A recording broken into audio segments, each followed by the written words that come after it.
नमस्कार, स्वागत है आपका हमारे यूट्यूब चैनल पर। बात करते हैं वर्धमान महावीर खुला विश्वविद्यालय कोटा VMOU कोटा के तहत शिक्षा में स्नातक यानी बीएड पाठ्यक्रम सत्र 2024-25 का कार्यक्रम जारी कर दिया गया है। पत्राचार यानी दूरस्थ शिक्षा माध्यम से आप द्विवर्षीय बीएड पाठ्यक्रम में भाग ले सकते हैं, जिसके लिए ऑनलाइन आवेदन आमंत्रित किए गए हैं। ऑफलाइन और हार्ड कॉपी स्वीकार इसमें नहीं की जाएगी, केवल आपको ऑनलाइन आवेदन करना होगा। ऑनलाइन आवेदन आपके 13 जनवरी 2024 से शुरू हो गए हैं। तो आरंभ की तिथि यहाँ पे आप देख रहे होंगे 13 जनवरी 2024 है। साथ ही आवेदन भरने की अंतिम तिथि 31 जनवरी 2024 निर्धारित की गई है। बात करें प्रवेश शुल्क की, तो फॉर्म है वो आप 500 रुपये के शुल्क ई-मित्र नेट बैंकिंग के माध्यम से भर सकते हैं। अब योग्यता की बात करते हैं, तो योग्यता के लिए सेवारत प्राइमरी शिक्षक होना जरूरी है। सेवारत यानी सेवा में होना अति आवश्यक है। साथ ही निम्न नीचे दी गई योग्यता भी पूर्ण करना आवश्यक है, यानी स्नातक या कला वाणिज्य विज्ञान किसी में भी हो, या स्नातकोत्तर यानी BA और MA दोनों में से किसी के अंतर्गत भी 50% से ज़्यादा होना जरूरी है। और सामान्य वर्ग के लिए 55% से उत्तीर्ण होना जरूरी है। जिन्हें नियमित रूप से BSTC या DE, ED या DLED की हुई अति आवश्यक है। द्विवर्षीय प्राइमरी शिक्षण प्रशिक्षण NCET मान्यता प्राप्त उत्तीर्ण किया हुआ होना भी जरूरी है। साथ ही किसी भी राजकीय या गैर राजकीय मान्यता प्राप्त विद्यालय में वर्तमान में पढ़ाने वाला अध्यापक हो, यानी राजकीय और गैर राजकीय दोनों विद्यालयों में यदि पढ़ा रहा है, किसी में हो तो वो कर सकता है।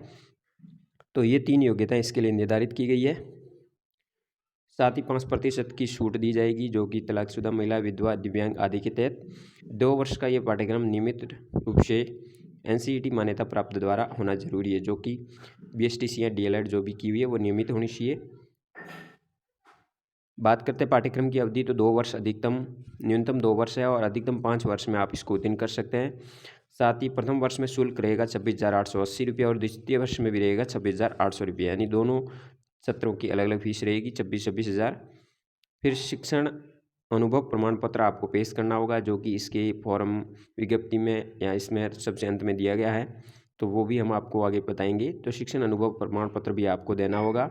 शिक्षण अनुभव प्रमाण पत्र 2 वर्ष की होने की बाध्यता अब नहीं है, अब केवल नियमित शिक्षक होना जरूरी है, बाकी किसी तरह की कोई ऐसी बाध्यता नहीं। पहले पूर्व में 2 वर्ष अनिवार्य था, जो कि बाध्यता हटा दी गई है। बात करते हैं आरक्षण का लाभ रहे विद्यार्थियों के लिए। यदि SC ST OBC जो भी हैं, तो उनके लिए नॉन क्रीमिलियर OBC या EWS से हैं, तो उनके लिए 1 वर्ष से पुराना सर्टिफिकेट नहीं होना चाहिए, यानी जब फॉर्म भर रहे हो आपको नया OBC प्रमाण पत्र होना अति आवश्यक है। बाकी कैटेगरी का लाभ लेने के लिए SC ST तो उनको भी अपना प्रमाण पत्र पेश करना होगा, उसके तहत भी आपको वो भी बनाना होगा। तो इस तरह से ये मुख्य बातें रहेगी। फिर बात करते हैं परीक्षा की, तो परीक्षा इस बार प्रवेश परीक्षा आयोजित नहीं होगी। बीएड कार्यक्रम में प्रवेश मेरिट के आधार पर होगा।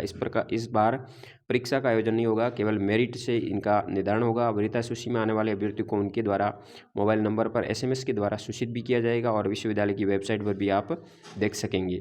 तो काउंसलिंग की कोई सूचना डाक द्वारा आपको प्रेषित नहीं की जाएगी, केवल SMS यहाँ उनकी वेबसाइट पे आप जाके देख सकते हैं। मेरिट का निर्धारण है वो किस तरह से होगा, UG में प्राप्त प्रतिशत के आधार पर मेरिट बनाई जाएगी, यानी BA BSc जो भी आपने कर रखी है, UG में जो प्रतिशत है आपको उसी आधार पर बनाई जाएगी। यदि UG में प्रतिशत 2 अभ्यर्थियों के समान हो जाते हैं, तो उस स्थिति में 12वीं के प्राप्त प्रतिशत से उनको मान्य किया जाएगा। 12वीं में भी समान हो जाते हैं तो 10वीं का आधार माना जाएगा। 10वीं में समान होने पर शिक्षण अनुभव को मान्य किया जाएगा, और शिक्षण अनुभव में भी समानता हो गई तो अधिक उम्र को मान्य किया जाएगा। तो इस तरह से मेरिट का निर्धारण होगा।